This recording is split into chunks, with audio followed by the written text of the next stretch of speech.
Hai guys, welcome to the Good Story Channel. Apa kabar sahabat onlineku? Semoga sehat dan bahagia selalu, serta selalu dalam lindungan Allah. Guys, kali ini kita akan membahas sebuah kasus. Seorang pramugari menghilang secara misterius di malam badai salju. Dan ternyata suami dari sang pramugari adalah dalang di balik kasus ini. Bagaimana kisahnya? Simak video ini sampai habis sahabat onlineku.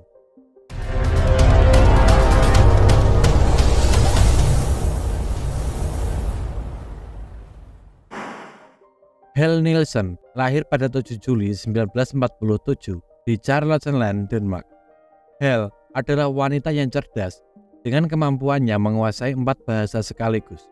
Saat ia kecil, ia menghabiskan masa kecilnya di sebuah desa kecil di utara Denmark. Helle merupakan orang yang baik, mudah bergaul, dan disenangi banyak orang. Pada saat ia berusia 20 tahun, Helle adalah seorang wanita muda yang cantik. Tulang pipinya yang tinggi, rambut pirang panjang, langsing, dan senyumnya yang hangat membuat para pria tertarik dengannya. Setelah menyelesaikan kuliahnya, Helle mendapatkan pekerjaan sebagai pramugari di penerbangan Capital Airways. Setelah beberapa tahun bekerja di sana, Helle pindah ke Pan Am Airways. Setelah diterima di tempat barunya, Helle berangkat ke Miami untuk mengikuti kursus pelatihan di sana. Pada tanggal 24 Mei 1969, Helle bertemu dengan seorang pria bernama Richard Graff berusia 31 tahun yang merupakan seorang pilot. Sebelum menjadi pilot, Richard telah bergabung dengan anggota Korps Marinir pada tahun 1956 dan berhasil mendapatkan lisensi pilotnya pada tahun berikutnya. Setelah beberapa tahun bergabung dengan Korps Marinir, Richard kembali ke Amerika Serikat dan pada tahun 1966 ia mendapatkan pekerjaan sebagai pilot maskapai penerbangan Eastern Airlines. Hingga akhirnya 2 tahun kemudian Richard bertemu dengan Helle Nielsen. Keduanya pun menikah dan pindah ke Newton, Connecticut pada tahun 1979. Dan kemudian mereka dikaruniai 3 orang anak bernama Andre, Thomas, dan Christina. Dari profesi pilotnya, Richard memperoleh gaji yang besar, sekitar $120.000 per tahunnya. Dan itu lebih dari cukup untuk menghidupi keluarganya. Meskipun mendapatkan gaji yang besar, diketahui Richard juga bekerja paruh waktu sebagai petugas polisi. Dan menurut orang-orang yang dekat dengannya, Richard memiliki ketertarikan yang aneh dengan perannya sebagai petugas. Bahkan ketika sedang tidak bertugas, ia kadang-kadang menanggapi panggilan polisi tanpa izin untuk melakukannya. Namun, di balik kerja keras Richard, Helle dan anak-anaknya ternyata tidak cukup dinafkahi, sehingga membuat Helle masih tetap bekerja sebagai pramugari. Tidak hanya itu, Helle juga diketahui tengah menyimpan luka yang mendalam sebagai seorang istri. Ia beberapa kali menemukan Richard telah menjalin hubungan dengan wanita lain. Ia juga kerap mendapatkan kekerasan dan penghinaan dari Richard. Richard bahkan memberitahu semua orang bahwa satu-satunya alasan ia menikahi Helle adalah karena ia telah hamil. Perlakuan Richard tersebut tidak pernah berubah dari semenjak masa kehamilan pertama Helle hingga ketika anaknya dilahirkan. Pada 1984, Richard divonis terkena kanker usus besar dan menurut dokter, kesempatannya untuk bertahan hidup sangatlah kecil. Sebagai seorang istri, Helle dengan setia menemani Richard hingga terjadi suatu keajaiban di mana Richard dinyatakan sembuh oleh dokter. Meskipun demikian, Richard tetap tidak berubah. Perlakuannya kepada Helle masih tetap sama, dan pada tahun 1986, Richard mendapatkan jabatan resmi sebagai agen rahasia kepolisian di kota tetangga Southbury. Namun, dari pekerjaannya ini, ia mendapatkan gaji yang sedikit. Untuk memenuhi kebutuhannya sebagai seorang polisi, ia harus mengeluarkan uangnya sendiri, seperti untuk membeli mobil yang ia gunakan untuk berdinas. Parahnya lagi, Richard sering meninggalkan rumah untuk waktu yang lama tanpa memberi kabar pada istrinya Helle. Hal ini membuat Helle semakin curiga kepada Richard. Ia kemudian menyewa seorang detektif swasta bernama Keith Mayo untuk mencari tahu apa yang sebenarnya dilakukan Richard dan kemana ia pergi. Hingga akhirnya diketahui Richard telah pergi bersama dengan wanita lain.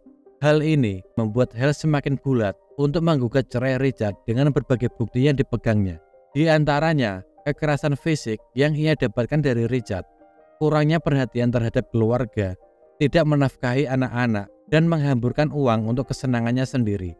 Hal kemudian menemui seorang pengacara untuk membantunya mengurus semuanya. Pada tanggal 18 November 1986, Hal terbang dari Jerman ke Connecticut. Saat di perjalanan, ia mengungkapkan keinginannya untuk bercerai kepada temannya. Namun ia takut jika ia bercerai dengan Richard, nantinya akan terjadi sesuatu terhadap dirinya. Ia juga sebenarnya belum siap jika harus menjadi single parent untuk menghidupi ketiga anaknya. Temannya pun menegaskan jika keputusan Hal tersebut sudah benar, dirinya harus bahagia dengan ketiga anaknya. Hal kemudian mengatakan kepada temannya yang juga merupakan pesan terakhirnya, yakni jika suatu saat dirinya menghilang atau terjadi sesuatu pada dirinya, maka itu bukanlah kecelakaan, tetapi itu ulah daripada Richard. Setelah tiba di Connecticut, di tengah badai salju di malam hari, Hal diantar pulang oleh teman-temannya. Keesokan harinya, 19 November 1986, Richard membangunkan ketiga anaknya, lalu mengantarkan ketiga anaknya ke rumah saudaranya. Saat tiba di rumah saudaranya, ketiga anaknya menanyakan di mana ibunya. Richard kemudian menjawab kalau ibu mereka akan menyusul nanti. Namun di hari itu, Hal tiba-tiba menghilang, tidak menyusul ketiga anaknya, dan juga tidak bekerja. Teman-teman Hal pun menaruh kecurigaan, karena tidak mungkin Hal menghilang begitu saja. Ditambah lagi, pesan terakhir yang diungkapkan oleh Hal kepada temannya saat di perjalanan dari Jerman membuat teman-teman Hal semakin curiga telah terjadi sesuatu pada Hal. Teman-teman Hal lantas menghubungi Richard menanyakan di mana keberadaannya. Richard pun mengungkapkan kalau ia tidak tahu di mana pastinya Hal berada. Ia juga mengungkapkan kalau Hal kembali ke Denmark mengunjungi ibunya yang sakit. Setelah itu, teman Hal menghubungi ibu Hal memastikan Hal benar di sana atau tidak. Ibu Hal mengatakan bahwa Hal tidak ada di sana, dan lagi-lagi Richard memberitahukan kalau Hal berada di Pulau Kenari mengunjungi temannya. Karena pernyataan Richard semakin bertele-tele, teman kerja Hal lantas menghubungi investigator pribadi yang sebelumnya pernah disewa Hal untuk mengetahui apa yang sebenarnya terjadi. Setelah dilakukan penyelidikan, menurut ART yang bekerja di rumah Richard dan Hal, pada malam badai salju, ia mendengar suara hentakan benda keras menghantam lantai. Dan setelah itu, ia tidak mendengar suara apapun lagi. Keesokan harinya, saat ia dibangunkan Richard, ia melihat bercak cairan merah di karpet dan di kamar mandi Richard. Ia juga melihat sebuah freezer baru yang dibeli Richard. Dan setelah itu, ia dan anak-anak Richard diantar ke rumah saudara Richard. Setelah kembali ke rumah, ia melihat karpet sudah diganti, bercak cairan merah sudah bersih, serta freezer yang ia lihat sudah tidak ada. Sebulan telah berlalu, meskipun sudah dilakukan berbagai penyelidikan, petugas belum menemukan bukti yang signifikan atas kasus ini. Petugas lalu meminta bantuan kepada Dr. Henry Lee, seorang ahli dalam kasus ini. Pada hari Natal 25 Desember 1986, Richard membawa ketiga anak beserta ART-nya ke Florida. Dr. Henry lantas mengeluarkan surat perintah penggeledahan dan penyelidikan di rumah Richard. Setelah memasuki rumah itu, Dr. Henry menemukan semua barang telah diganti oleh Richard. Setelah menyusuri berbagai tempat, Dr. Henry menemukan 5 titik cairan merah pada kasur Richard. Dan setelah dilakukan tes, ditemukan cairan merah itu merupakan cairan merah milik Hal. Tidak sampai di situ, Dr. Henry kemudian melakukan pemeriksaan dan menemukan Hal telah diserang di bagian kepala dan menimbulkan bercak cairan merah pada tempat tidur. Selain itu, juga ditemukan 5 handuk yang sebelumnya digunakan untuk membersihkan cairan merah lalu dicuci. Dari sini dapat disimpulkan sesuatu yang buruk telah terjadi pada Hal. Yang jadi pertanyaan, jika sesuatu terjadi pada Hal, lalu di mana tubuh Hal berada? Di sekitar rumah juga tidak ditemukan bekas galian atau apapun yang dapat digunakan untuk menyembunyikan tubuh Hal. Dr. Henry lantas memutar otak dengan mencari saksi. Ia menanyai semua orang yang mengemudi di sekitar rumah Richard. Hingga akhirnya ditemukan saksi kunci dari kasus ini, yakni seorang pria parubaya yang bertugas sebagai pembersih salju. Ia mengatakan kepada petugas bahwa ia melihat seorang pria sibuk menyekop salju di pinggir jalan sekitar pukul 3 pagi.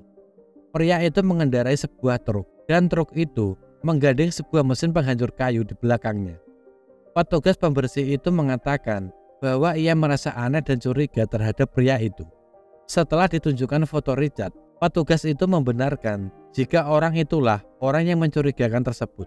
Petugas pembersih itu juga memberitahukan ke arah mana truk itu melaju, yakni ke arah barat. Setelah mendapatkan keterangan dari petugas pembersih itu, Dr. Henry menyimpulkan truk itu pastinya menuju ke arah Danau Zoar karena hanya jalan itu yang dibuka pada malam itu. Sebab hari itu bertepatan dengan hari Thanksgiving. Dengan demikian, penyelidikan ditujukan ke Danau Zoar dan mesin penghancur kayu. Dr. Henry dan petugas lainnya lalu mengunjungi tempat rental penyewaan mesin penghancur kayu. Dan di sana mereka mendapatkan keterangan bahwa Richard telah datang sekitar 1 minggu yang lalu untuk menyewa mesin penghancur kayu. Dan ketika dikembalikan, mesin itu dalam kondisi bersih. Padahal biasanya jika orang menyewa mesin itu, saat dikembalikan, mesin masih dalam keadaan kotor. Saat mesin itu diperiksa, tidak ada satu bukti apapun yang ditemukan. Selain itu, di truk yang dikemudikan Richard untuk membawa mesin itu juga tidak ditemukan bukti atau apapun. Penyelidikan pun dilanjutkan ke Danau Zoar.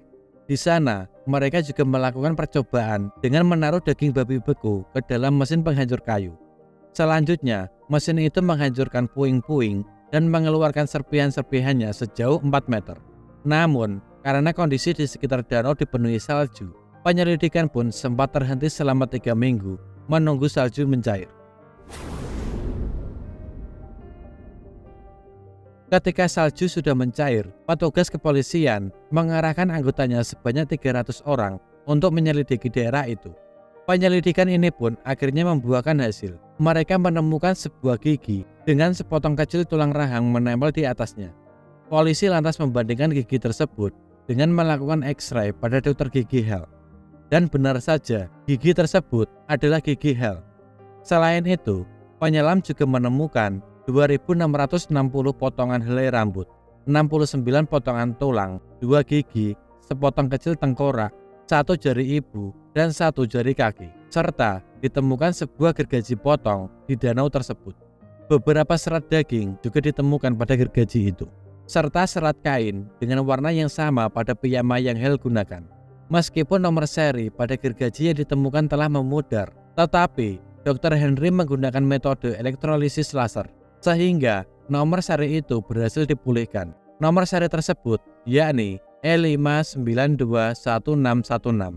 Nomor seri ini sama dengan nomor seri penghancur kayu yang disewa Richard. Dengan ditemukannya bukti-bukti ini, dapat disimpulkan Richard telah melakukan kejahatan kepada Hale. Sebab sebelumnya, Hale telah menemui pengacaranya untuk mengajukan gugatan cerai, sehingga membuat Richard marah dan tidak mau menandatangani gugatan itu. Richard kemudian mengantarkan anak-anaknya dan ART-nya ke rumah saudaranya.